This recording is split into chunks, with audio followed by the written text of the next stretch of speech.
Hey everybody, this is S. Anthony Thomas. This is the S. Anthony Thomas Show. I'm back, my friends. Look, I know the title of this episode is weird. I can't really say much in the intro because I don't want to ruin. If I tell you what it actually means, it will ruin the episode.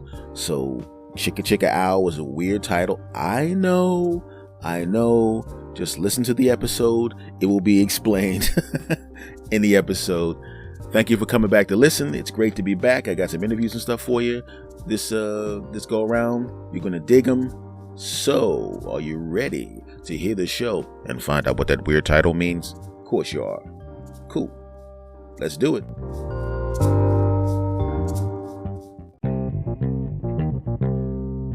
Hello everybody, how are you doing? This is S. Anthony Thomas. This is the S. Anthony Thomas Show, and yes, I am back. And I've already scheduled some guests for this series of shows. Obviously, it's going to be a whole lot of me talking, but there's also going to be some guests. I'm sure you're going to love these guests. I know you're going to love these guests, so stay tuned. But yes, I am back. And I want to talk to you about some stuff, folks. I want to talk to you. Sex and stage and sex. There's levels to everything. Why did I just say that? You know, that's kind of what the podcast is for me to explain why I just said that. And here we go. I say there's levels to everything, my friends, levels to everything. And you can tell that there's levels to everything just by your everyday actions, right? You brush your teeth in the morning, don't you? Of course you do. You take a shower in the morning. Of course you do, right? And when you brush your teeth, your mouth is minty fresh. Right? You don't even mind having a mask on because all you smell is minty, fresh breath. Oh, yeah. Right? You like getting out of the shower. You like that feeling of being clean. Bubbles. Wash off the bubbles. And now I'm clean. And now I dry myself. I put on my clothes. I feel clean. Body clean, mouth minty fresh. Time to take on the day. Oh yeah, that's how you feel. But as I said, there are levels to this thing. And here's what I mean. Even if you're the most meticulous mouth brusher in the world, you don't brush your teeth and floss the same way you do when you know you're about to go to the dentist. Now, do you? Of course you don't. I've had a girlfriend, one of my girlfriends was one of the most teeth cleany human beings ever. I mean, every girlfriend I've been with has had good hygiene and clean their teeth, but this woman, I'm telling you, I'm sitting in the bed and she's in the bathroom, she's brushing her teeth. That's cool. I'm going to be kissing her. That's fantastic. She flosses. That's also cool, right? Then she water picks. Okay, a little much there because you just put up. That's okay. That's great. Then she gargles. Spits the gargle in the water. Everything. Here comes. She's going to come in here. Going to get the smooching. What the heck is going on? I hear the water pick again. She's doing the water pick again. I go in the look. She's flossing again. I said, she's just flossed. She's water picking. What the hell's going on? Right? And she brushes her teeth again. She gargles again. I'm going, okay, now finally she's going to come and I'm going to get the smooch on her. But the heck, water pick comes right back on. What the heck is going on? Kind of makes me wonder, I mean, are you just really, really overly meticulous about cleaning your mouth, or is there something I need to worry about? Then she came out with no clothes on, and I figured, you know what? I'll worry about that later. Don't judge me. Shut up. But that was her normal brush routine. I got used to it. I just realized, I found out that's just what she did. That's how she brushed her teeth. Not a problem. Big deal. I got used to it. So I know it's going to be 2 water picks, 2 flossings, 2 brushings, 2 garglings, and then one last water pick, and then okay, we know what's going on. Got used to it. But then one day, she got up in the morning. We were about to go off a date. She wanted me to drop her off at a dentist appointment while her car was getting fixed. And she goes through her routine. And now all of a sudden I'm dressed. I'm sitting in the other room, got my car keys in my hand, waiting for her to come out. I hear her normal teeth routine. And I'm thinking, okay, there comes the second gargle, boom, boom, here comes the last water pick, fantastic. And I'm pretty sure she's going to just, put on a coat, then but the water picks back on again. And I can hear flossing. Why is she flossing so hard? What the heck? And she went through her routine 3 times. Not one time. One time was way more than necessary. Not one time. One time was way more than necessary. 2 would have been ridiculous, but she did it 3 times. Why? Because she was going to the dentist. Oh no, there are levels to this thing. Now, most of us aren't that meticulous about it, but you got to be honest. The shower you take in the morning when you're just going to go about your day is a whole different shower than the shower you take when you know you're going to see your lady or to see your man. Oh yeah. When you know you're going to see your lady or your man and you know something good's about to happen, something real good's about to happen, something that feels real good's about to happen. You know what I'm talking about. I don't have to spell it out. I'll spell it out. SEX. You knew that already. Moving back onto the story. Right? Or you do exactly the same shower that you would have when you're going to see your girlfriend or your dude. You do the same shower when you're going to see the doctors, because either way, somebody else is going to be all over that body. Someone else is going to be all up on that body. Someone else is going to be looking close to that body. Someone else is going to be feeling that body. Someone else is going to be wearing a doctor's outfit and a mask. I'm into that. Mind your business. Don't judge me. Back to what I was saying. Screw y'all. But there's levels to this thing. And you can see at that point, there are times when we level up what we're doing and we get more intense with what we're doing. And it means that the shower you normally take is good enough, but it's not as good as a shower you take when you're going to the doctors and to see your significant other. So we should always shower like that. The way you brush your teeth is good. It gets the job done. You actually get compliments from the dentist, right? But you only brushed and cleaned your mouth like that when you were on the way to the dentist, which means we could clean our mouth that way on a regular basis and our teeth would actually be better and cleaner, right? Levels to this thing. And you're probably going, okay, I get the levels to this thing part. What's with the sex and stage and sex? Why did you say that, S Machine? I'll tell you. It's the same thing with me with comedy. It's the same thing with you at whatever job you have. Right? And in this instance, it's a job you love and a job you're good at, right? And I remember when I started doing comedy, I loved it. It was not that difficult for me, but to get to another level, I had to put in more work.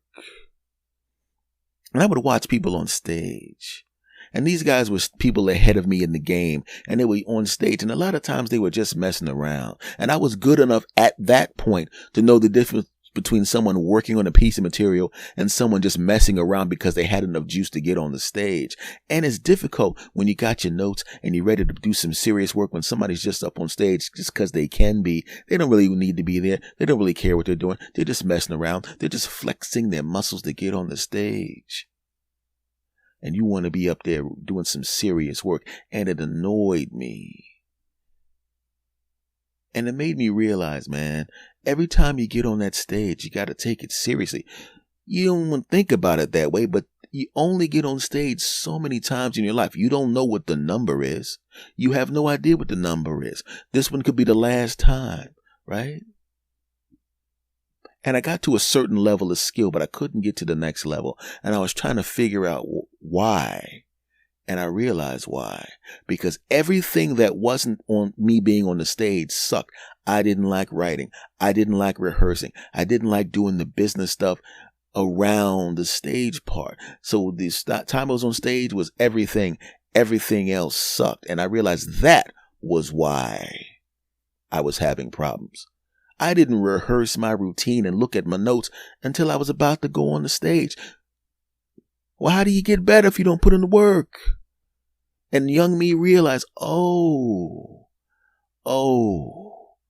realized that if I put in a little more work, I'll get better. So I put in a little more work and I got a lot better. Whoa, I see a result. It's like when you work out in the gym and you don't see a six pack, but all of a sudden you work out a little more and you start seeing that frame and around your abs. You don't have the six pack yet, but you see that it's coming in. It's like your body ordered the six pack on Amazon and now you can track the package. Oh yeah, back to the stage. So now the more work I put in off the stage, the more results I'm getting on the stage. And I started to fall in love with everything about it. The writing, the thinking of the ideas, the sculpting, the rehearsing. Oh, I started to fall in love with it. And as I fell in love with the process that led to the stage, everything on the stage got exponentially better. Oh, yeah. All of a sudden, people will be back right after this short break. And now, back to the show. But they're saying, hey, man, you're really good for your age. You're really good. Then all of a sudden, I started getting these really good compliments. And all of a sudden, the bits that used to get nice laughs and claps and applause and crap like that got body-moving laughs. And there's a difference between laughs and body-moving laughs. Body-moving laughs, you know what a body-move laugh. When somebody makes you laugh so hard, you lean forward in your chair, or you lean to the side in your chair, or you elbow the person next to you, or you high-five the person next to you. And that was starting to happen. The more work I put in on the other stuff, the stage stuff got way, way better. And I realized, oh, I gotta love everything. Because if I love every part of it, everything on stage gets exponentially better. And it will lead to me becoming great at that. Stage. Savor every moment on the stage. Every moment on your stage. Savor every moment, because all we have is moments. Savor every moment. Enjoy it. Every time I pick up a microphone on a stage, or I pick up this microphone that I'm talking into right now, to you people that like what I'm talking about, that listen to me on a regular basis, I love every second of it. You never know how many times I'm going to get to do this. Obviously, I'm in good health. I'm only 51. People in my family live a long time. I'm not going anywhere anytime soon. But just in case an airplane crashes into my house, there's no chance of that. But you know what I'm saying. I live, right? But you got to savor it, my friends. There's levels to this. And for me to get to the level that I've gotten to now, I'm not saying I'm all that great. I'll leave that to everyone that sees me perform. F y'all, I can give myself a compliment on my podcast. Shut up, punks. Back to what I was saying. Right? Okay, yes. You said stage. What about sex? I'll get to that in a minute. Now, here's my attitude about the stage. Now that I've gotten good at the other stuff and been good at it for a long period of time, now when I get on that stage, I look at that stage and I'm going to tear that stage up. I'm going to rip that stage up. Every time I get on that stage, I act like I'm trying to prove a point. I'm trying to prove a point. Oh, yeah. And that's how I do my performances.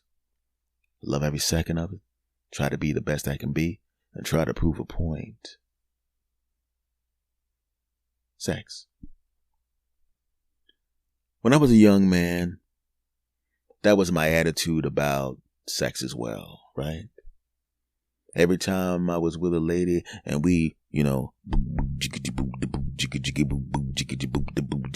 it was all about ego. She's very attractive. I find her extremely attractive. My body's reacting to her. I've got to with that woman. That's what I was as a teen and early 20s guy. I didn't disrespect women. I didn't feel any bad feelings towards women. I just looked at a woman and I'm like, good Lord, I have to have some of her loving. Oh yeah. And when I had an opportunity to get some of her loving and I got her into my house, or I got to her house, or we got to her hotel room where she met me at a comedy club, watched me get on the stage and tear that stage up, and I took her back someplace and the clothes hit the floor. Oh yeah. I would get in that bed with that woman and all I was thinking about is I'm going to prove a point. I'm going to her so good she can't even think about what happened before me or after me. Oh yeah, I was looking down at her and I'm like, watching her eyes roll to the back of her head. She's screaming like somebody's killing her because what I'm doing is incredible. Looking, I turn my head to the back. I see the legs shaking, the toes all curled up. She's growling down there and I'm like, you're daggone right. Does it feel good? Of course it feels good. But it wasn't about that per se. It was about looking at her going, I did that to you. I made you feel that. And I didn't realize that the ego of feeling that way as a late teens, early 20s guy kind of took away from the connection with the person. A lot of times I just went after ladies because I found them attractive and wanted to jigga with them. And I kind of liked them, but I didn't care as much as you should care about someone when you with them. And I realized I was denying myself something, and I was denying the lady of something, right? Because I wasn't open to giving love to the lady the way I should. I didn't enjoy the other parts of the relationship. I really didn't care about the other parts of the relationship. Just like the stage, all that other crap didn't matter. I just kind of, okay, I was nice to everybody. And then I know a few times a week, I couldn't wait to, I couldn't wait to, oh yeah. And I was great at, and I still am, but that's not the point. The point is, it was all about ego. How good can I make her feel? How loud can she scream because of what I'm doing? Yeah.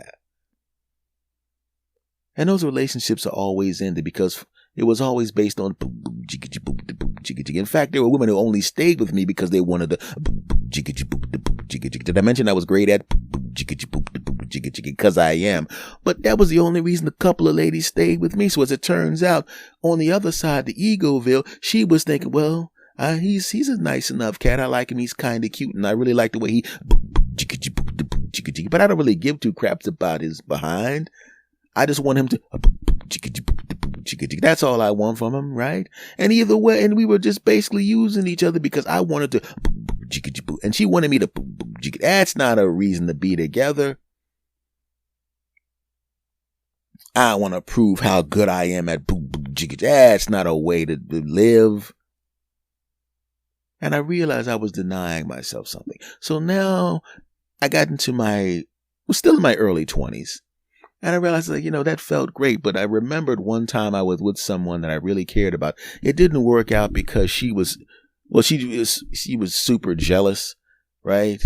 And I would with her, and she loved the, and she just assumed I was with other women because I would go on stage and women would come up after the show. Hey, that's funny, you cutie, he dimples.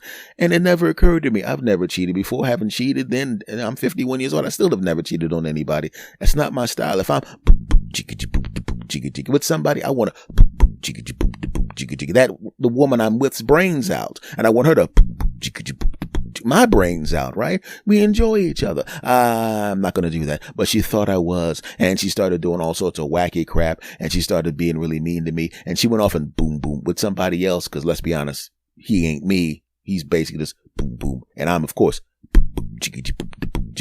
and when I found out, I thought she was only with me, and she went and with somebody else. I went, oh, hell no, and got rid of her. Oh, please come back. I'm sorry. I want to and he's just boom. Dang, I thought he was at least boom, and he was just boom. Are you kidding? He's just buh. I said, well, too bad. You're going to have to go deal with buh, and someone else who's not a cheater is going to get in fact, I've now learned to go from to ow! Oh my God, you've added ow! You're daggone right, and you're not getting it. Now get to stepping. Martin was on at the time.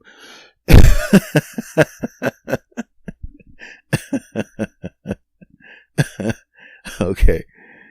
So I realized that just like with stand-up comedy, when you're in a relationship, you can't be all about ego. It's always got to be about the other people. When you're on stage, it's got to be about making the audience laugh as hard as possible, enjoying the process, enjoying the entire process. And it's the same thing in relationships, man. There's levels to this. If you really want to enjoy with somebody, you're never going to get the full feeling unless you care about the human being, unless you nurture that human being, and that human being cares about you and nurtures you. If you really care about each other and love each other, I know the difference between with someone just because I think they're super duper hot, and I know what it feels like to with someone I really, really care about, and it's infinitely better. So much so, I don't even want to settle for anymore when I know that is available to me. So now I won't even put the damn song on unless I really, really like her and care about her and respect her, and she's cool, because I'm not going to miss on the ow part. Hell no. I would hate to with someone and not get the ow. You dig? There's levels to this. And you should always be going to shoot for the top level, right? Never settle if you don't have to, right? Always go for the Chicka Chica Ow. Because ain't nothing better than a lifetime of Chicka Chica Ow. You dig? Of course you do. Take care. It's great being back.